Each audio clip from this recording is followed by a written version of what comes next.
Welcome back to our final episode of a 3-part series with Dr. Ben Rein, Stanford-trained neuroscientist and author of Why Brains Need Friends, the neuroscience of social connection. In this conversation, we go even deeper, exploring brain synchrony, the science of likability, and how small shifts in our interaction can transform our health and even our happiness. So if you've enjoyed the first 2 episodes, you don't want to miss this one. And remember, if you want to keep learning beyond the podcast, Dr. Rein's new book, Why Brains Need Friends, is now available. All right, let's dive in. This is funny because as I'm listening to this, a lot of what you're teaching me is that this ultimately is going to help us live longer lives because it's neuroprotective and all the things that we've talked about. And one of the hot topics in today's healthcare space is longevity with Peter Attia. And they love talking about all the biomarkers and all the health optimization that you can do. But I often wonder that, yeah, sure, we can measure all of those things, but by measuring it, oftentimes what it can do is it can produce health anxiety. Because you're like, oh, well, this marker's off. Yeah. I need to fix it. I need to take a medication, a supplement. And I always wonder, why don't we look at the cultural, social side of things? And maybe the solution's actually there. Challenging being is it's just a lot harder to change. Yeah, right. I agree. And I can relate to that too. I used to have an Oura ring. No disrespect to Oura rings. They're great, but they measure your sleep. And sometimes you'd wake up and it would be like, alert, your resting heart rate was 2% higher than usual. Who cares? As a scientist, I'm like, okay, 2%, that's completely negligible difference. But it'll be like, you may feel sleepier today, like you got 4% less REM sleep. And it's not worth sending a notification to someone's phone, you're just making them anxious. And so there are unquestionably a ton of elixirs out there for maybe improving our health and well-being. And some of them may be supplements, some of them may be behavioral changes, some of them may be pharmaceuticals. But I think before we get into these nooks and crannies and these very particular concepts, I think it makes perfect sense to start with this broad concept of connection. We are wired for connection. And it's like looking at sleep, right? Would you start going out and taking certain supplements to fix your enhancements, nootropic supplements, when you're sleeping 4 hours a night and you could easily just jump up to 6 hours a night? Start with the basics, start with what we're meant to be doing. And I think what we're losing sight of is that connection is one of those fundamentals. Totally. So if I, for example, if I were to go start a clinic that's supposed to help people live longer, actually, personally, I care about the health span more than help people live longer. I just want them to live good lives for while they're here. How could I, because I can do all those lab tests, get all those biomarkers, how do I measure your social connectedness and as form of health? That's a good question. Probably looking at markers of inflammation would be a good starting point because there is evidence that isolated people show higher these inflammatory markers, and also that those inflammatory markers correspond with the speed of decline. Like in dementia, you decline faster if you have worse inflammation, higher cortisol levels. That would probably be a good place to measure. Let me think, what else? I would say anything that's an approximation of stress load, right? Maybe you could look at their blood pressure, various things like this. Sure, but causation doesn't equal correlation and vice versa, right? So Is there outcome measures? Is there like a quick survey that we can do that may be a standard of saying, okay, answer these 10 to 20 questions and we can get an idea of where you are on the scale? Oh, you're talking about like psychological assessments, not biomarkers. That's a really good question. I'm sure there is. I should know that. I'm sure there is like a standardized assessment of like social engagement, but that's a good idea to start there. Can we pause for me to look this up? Because I know. Yeah, look it up. Okay, before we continue, I just wanted to add a quick note here, is that when Dr. Rein said, hold on, can we pause? I want to look it up. I remember thinking like, yes, this is exactly the kind of person I want to be talking to. Because when a person that's as educated as him can have the confidence to say, I don't know, that means that when he does open his mouth, that means he's saying something with confidence that he's actually researched. And honestly, these are the kind of people that we're having on the MedStory podcast. So I just wanted to take a moment and say thank you to him for doing this. All right, let's get back to it. Let's see. Okay, here you go. Revised Index of Social Engagement, RISE. Okay. Social Engagement Questionnaire, SEAQ. Measures the frequency of various social activities, including religious service attendance, social gatherings. Okay, there you go. That's probably a good one. Yeah, and I would bet, considering that these standardized assessments exist, I would bet that there's already studies out there linking higher scores to longer health span or lifespan or lower mortality rate, whatever. Totally. Okay. Because this is something that I want to do, because I was just talking to a doctor that's launching a longevity platform, and they have all these biomarkers, and I'm like, nowhere are you looking at whether or not they're socially connected. And the hippie in me wants to be like, let's first get back to the community before we start giving them supplements and meds. Yeah, hell yeah. And then kind of gone from there. No, I'm right there with you. I couldn't agree more. I think there's a lot of criticism nowadays towards psychiatry, specifically for overprescribing for things like Adderall, SSRIs, and all that. And there's good doctors and bad doctors in any profession. And I think that any psychiatric care should first start with behavioral interventions, right? Like these fundamentals: sleep, connection, exercise, whatever, all these things that you can do to benefit your well-being. But then it gets tricky, because it's like if someone finds themselves in the office of a psychiatrist, maybe they are looking for a prescription, but hopefully most psychiatrists are asking the right questions of, what are you looking for? Can we start here? And if it doesn't help, then let's move up. Hopefully. Yeah. I've talked to many of them. It's just, a lot of them aren't trained in that way. They're trained medically. So they're trained to treat with medication. A lot of cool stuff coming out in that field, though, as far as with like interventionals with TMS, things like that. So, yeah. But help me understand, because there was something in the pre-interview, which is a cool concept, is interbrain synchrony. Yes. What is this? Okay. So interbrain synchrony is what it sounds like, maybe, that when two people interact, their brains can basically synchronize. And what that looks like is, there's this cool word in science called hyperscanning, which is when you measure two brains at the same time while they're interacting. And so when I say two brains are synchronizing, I don't mean that they're like interlocking or there's these like brain waves projecting into the universe and they're like synchronizing up. It's simply that if you measure the two brains simultaneously, you'll see almost identical activity happening. And what's interesting about this is that it happens when people are interacting, specifically when people are like working together or seeing something like the same experience together. And so I almost mentioned this earlier when you were talking about concerts. There's some evidence really interesting showing that concert attendees, even though they're not interacting with each other, they will show interbrain synchrony during those like peak moments of like musical fervor where everyone's really excited about the music or like whatever, the bass drop or whatever, the best part of the song. Super cool studies to put EEG caps on people at a concert. And it would happen to be a classical concert. So who knows if that's better or worse than a rock or a rap or techno concert or whatever. But yeah, these people show interbrain synchrony, which is really cool. And then, like I said, the other way is through sheer collaboration. So if you're working together with someone, it's very likely that your brains will sync up. And importantly, that interbrain synchrony doesn't happen across the entire brain. That would be wild, right? Because then it's like everything you're experiencing is identical. But rather, it seems to be restricted to certain brain areas. So depending on the task you're doing or you're working on together, a certain brain area, the measurements will sync up. And important to note is that interbrain synchrony happens most in these super important bonds like parent-child relationships and romantic partners. And then to a lesser extent, friends, and then to an even lesser extent, strangers. So there seems to be something special about certain relationships that they like unlock this ability to synchronize brains, probably because it supports teamwork and companionship.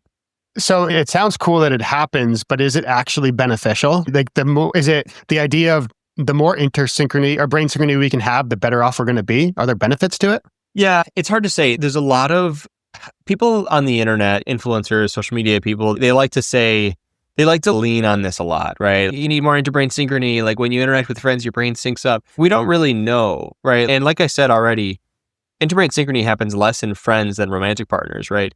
It's not necessarily a marker of anything specific other than you're on my team and we're working together.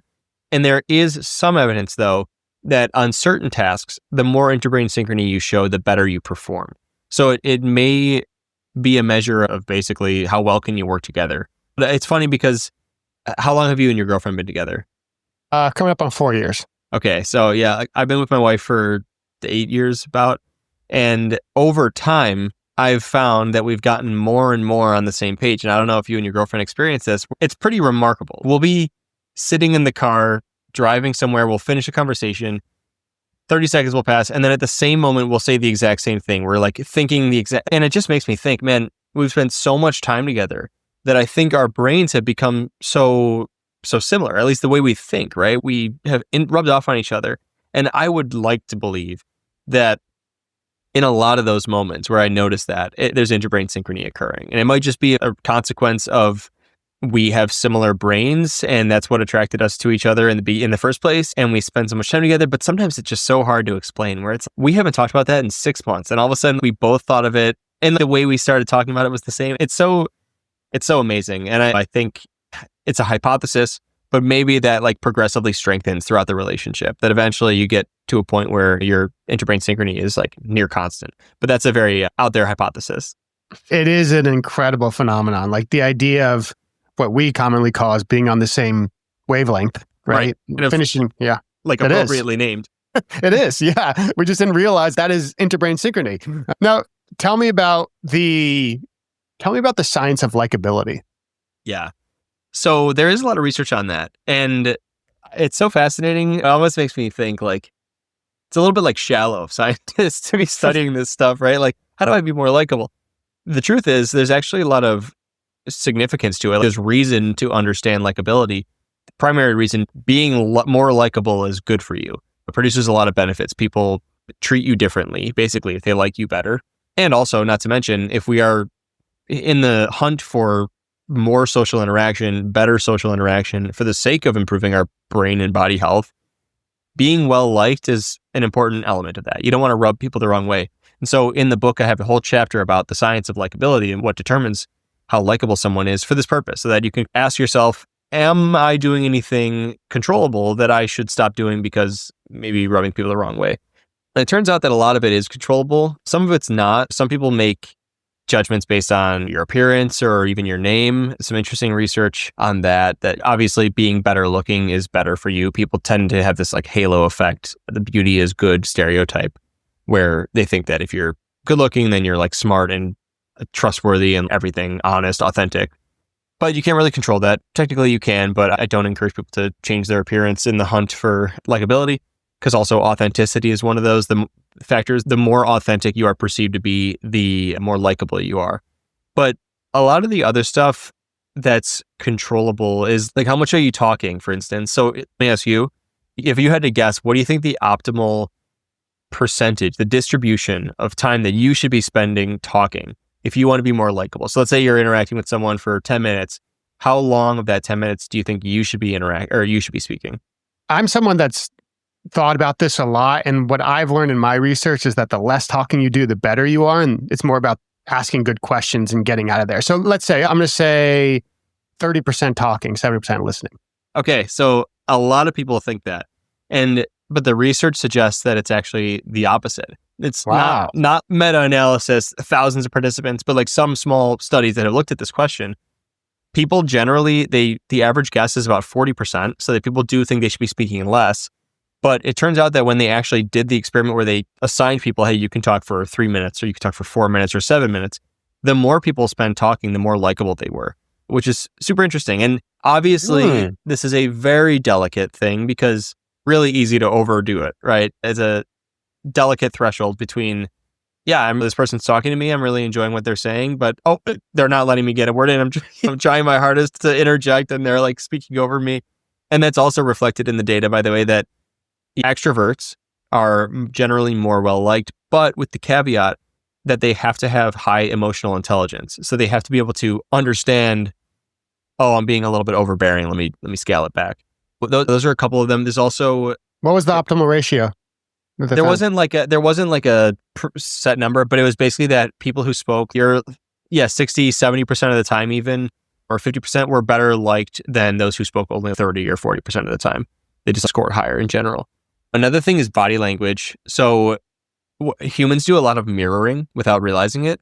I'm sure you've had a moment where you're in an interaction with someone and you're standing and you got your arm on the wall and your legs crossed and your hand on your hip, and you look and you realize, wait a minute, this person's in the exact same position as me, right? Somehow we ended up here. That happens all the time. And that is actually a subconscious mechanism that the brain uses to affiliate with others. It's actually been shown that the more that someone mimics your body language, the more you like them. It's super interesting. And because again, it's another one of those ways of the brain saying, I'm on your team. Look, we are alike, right? So technically you could mimic someone's body language. Again, wouldn't want to overdo it.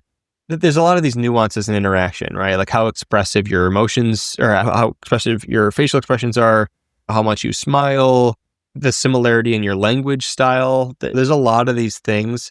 But the one thing to keep in mind is that we generally think people don't like us as much as they actually do. It's called the liking gap. There's a researcher, Erica Boothby, who identified this. You ask people after a conversation, how much do you think they liked you? People are really off. They think that they think everyone hates them pretty much, or at least they think that they suck more than they do. People generally are better liked than they expect. So that's a nice little happy conclusion of don't sweat it. You're probably doing better than you think.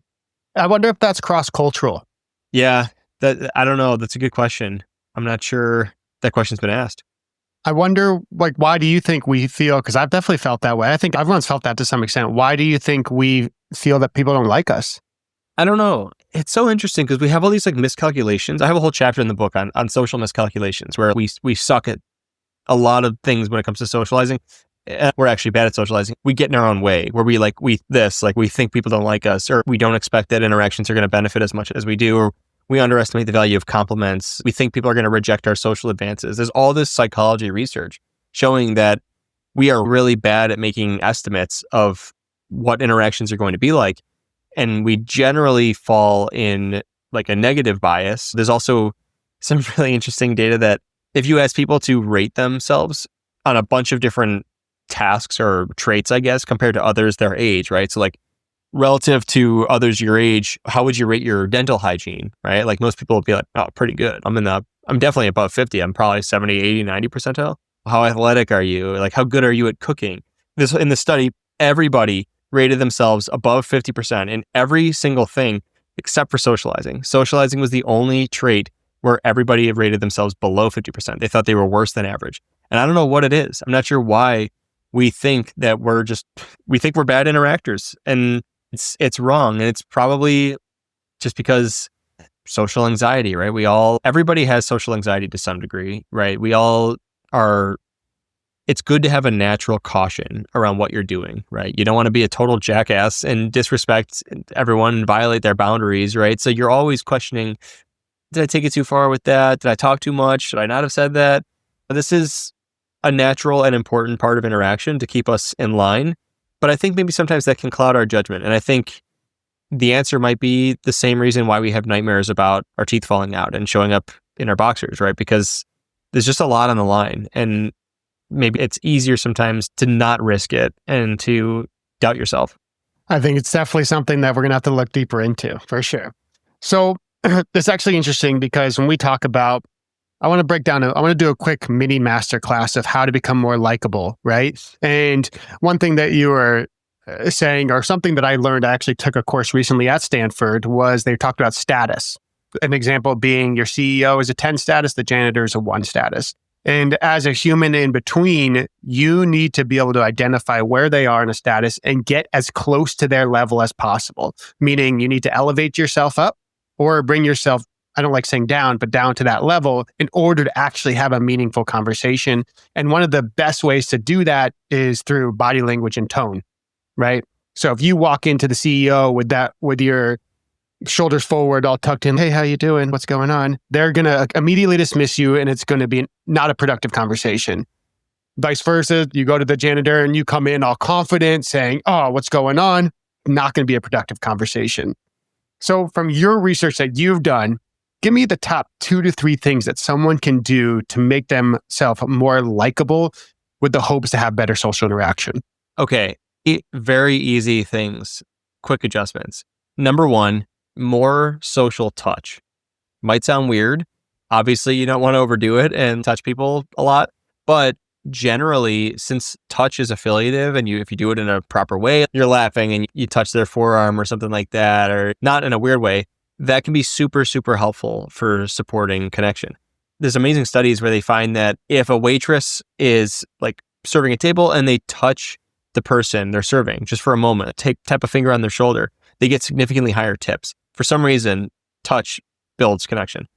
Number 2, eye contact. So eye contact can be difficult for some, but generally people report that the more eye contact they hold with someone, the more they respect them at the end of the interaction. And number 3, strongly suggests keeping your phone away. So the idea of having your phone out or even just leaving it on the table, it's called phubbing, Phubbing. That's the scientific term for that. And then research shows that the more you have your phone out, the more it actually harms the quality of the interaction. And of course, it's unlikable. There's actually this amazing study where they needed an actress to sometimes be likable and other times be unlikable just for the manipulating of the participants. And in the unlikable scenario, she had her phone, she set an alarm so that her phone went off in the middle of the conversation. And then after it went off, she just sat there and was texting on her phone. This is scientists trying to design the most unlikable person they can, and that's what they built in. So keep it in mind. I see it so often, and even a little thing like just leaving your phone out on the table, face up while you're interacting with someone, even if you're not looking at it, it does make a difference. Because as soon as someone notices, oh, they left their phone out, it's kind of like what you're saying, you're talking about having people on the same level. It's, oh, this person, there's someone else out there that's more important than me, and they're opening the door to discarding my interaction and instead picking up their phone and opening the door to that one. That's distasteful. So if you follow those 3, you're in a good place. Amazing advice. Amazing. Okay. There's 2 things that I want to touch on before we finish this conversation. So we've already identified you're never going to beat human-to-human interaction. Unfortunately, or fortunately, however you want to look at it, is that we live in a social world where a lot of it is online. So if we are forced to interact online, how can we enhance that interaction? All right. This may be a stretch, but it's my working theory. So hear me out. There's research showing that when people view emojis, specific facial expressions and emojis like pain, it activates a similar reaction in the brain to human faces. So like the study I'm thinking of, they showed them, they had them wearing EEG cap. They show them a human face expressing pain. They measure this brain response. They show them an emoji face showing pain, and they see a very similar response in the brain. It's not totally identical because, of course, there's a significant difference between human faces and emojis. But the fact that it evokes any similarity at all is very compelling because when you think about a text interaction, it's just the words. You're not getting any of the sentiment behind it that vocal tone generally delivers, right? You can say the same sentence in a completely different tone and have it impact the person completely different based on your tone. And when we're texting, you're just assigning all of that emotion, right? You're just guessing. But if you can add emojis and they can drive the viewer to activate a brain response similar to what your real face making that expression would do, you might be able to enhance the richness of these interactions or at least prevent some miscommunications, right? You can restore a little bit of that information that social cues provide that's left out. And I really, based on this one preliminary study, I really believe that could be possible. Oh, I like this. Cool. So I want to create like an infographic that talks about leveling up your social interaction from an online perspective, right? Sweet. Bottom is texting. You want to elevate texting? You want to still text? Add emojis, right? Right on. Yep. You want to elevate from there? Call them on the phone. You want to even bring it to the top level? Get on a video call with them. Is that fair to say? Yeah. Well, then ideally get in person. But yeah, I actually have in the book, I have a graphic it's a bar graph. And on the left, it's on the y-axis, it's social cues. And so it's at the bottom is like language. And then it's like vocal tone. And there's a bar for each one. There's a bar for human in-person interaction, video interaction. And you can basically see the social cues getting stripped away and the bar going lower as you get to text interaction. So yeah, so that's a good point that by adding, I'm imagining this graph in my head, but by adding emojis, you're bumping that text messages up 1 bar. Okay, cool. I love it. Awesome. All right. So let's finish it off this way. We live stressful lives. Some of us are launching a book and expecting a child on the way. Some of us, that's right. Now, someone that's crazy enough to do that, tell me that story of who that might be and how they can still figure out ways to incorporate social interaction into their life, even during the most stressful times. Yeah. So for those listening, that's me. I have a book and a baby coming within 2 weeks of each other in October. It's my first daughter. It's my first child, and it's my first book. And it's been stressful. No doubt about it, because there's a lot that goes into both of these things, obviously. And I've never done either of them before. For me, I've always found that exercise is a great way of managing my stress and boosting my energy levels. And I feel different when I exercise. So I'm trying to incorporate that as much as possible.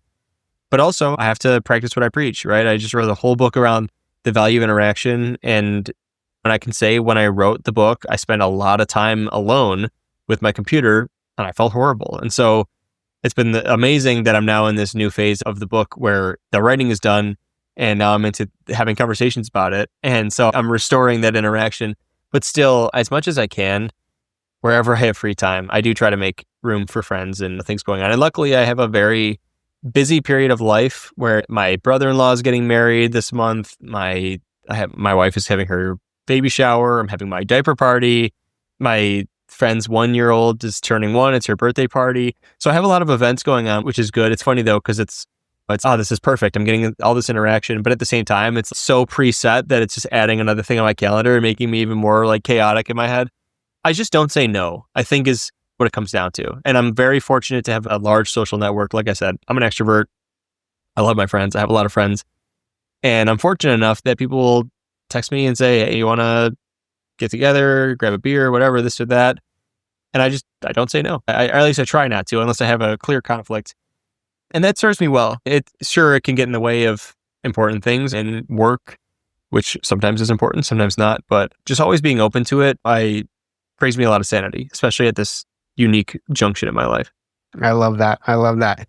It's interesting because I just came off this past month was extremely social for me. I saw friends, families, everything. And this next weekend coming up is my first weekend alone. And my girlfriend proposed to hang out with some friends. And I said, absolutely not. Like I need some time just to myself. And that's where we talked about that balance. So like finding the time to when to push and put yourself out there.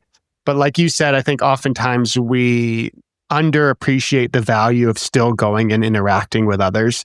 And I think I got to constantly remind myself of that. Yeah, now, I think that's exactly right what you're doing, actually, even though it's against the idea of like as much social interaction as you can get, but you're doing the right thing, right? Like you circumstantially were pushed beyond what your social battery could contain, right? You went beyond that threshold and it's totally fine to correct now, right? You spend a weekend alone. I'm sure you're going to enjoy it. You're going to relax on the couch or mow the lawn or whatever the heck you got to do. And then just make sure you get back out there the following weekend or during the week or whenever you feel the need. Or even maybe before you feel the need. And maybe for you, since your battery recharges so fast, you might spend Friday night at home and then Saturday morning and then Saturday afternoon rolls around and you're like, I got to see somebody. So keep me posted on that. I'll be curious to know how that goes. I will. Now, this book that's coming out, tell me, what's the title of it? It's called Why Brains Need Friends, The Neuroscience of Social Connection. When does it launch? Book comes out October 14th. It's on everywhere you could buy books, Amazon, Barnes & Noble, all that.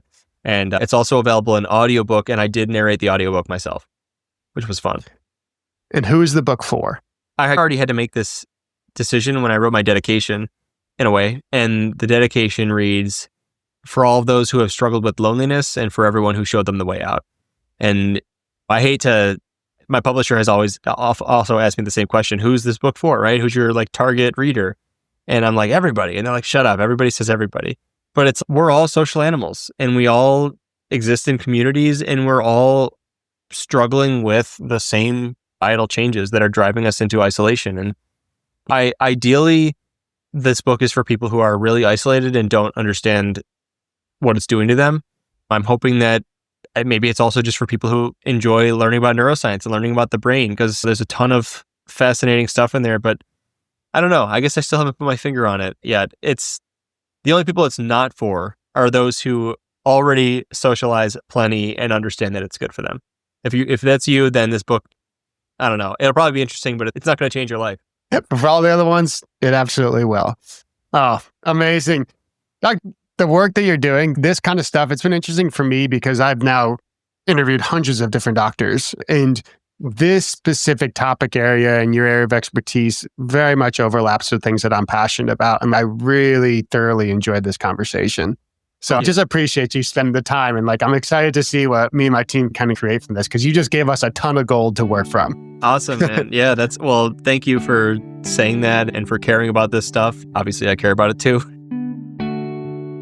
So that wraps up our 3-part series with Dr. Ben Rein. And I hope you're walking away with a new appreciation of how essential connection is, not just for our happiness, but for our brains and our long-term health. This series has only scratched the surface. And for the full story and all the fascinating science behind it, go grab a copy of Why Our Brain Needs Friends. It's available everywhere where books are sold, and I cannot recommend it enough.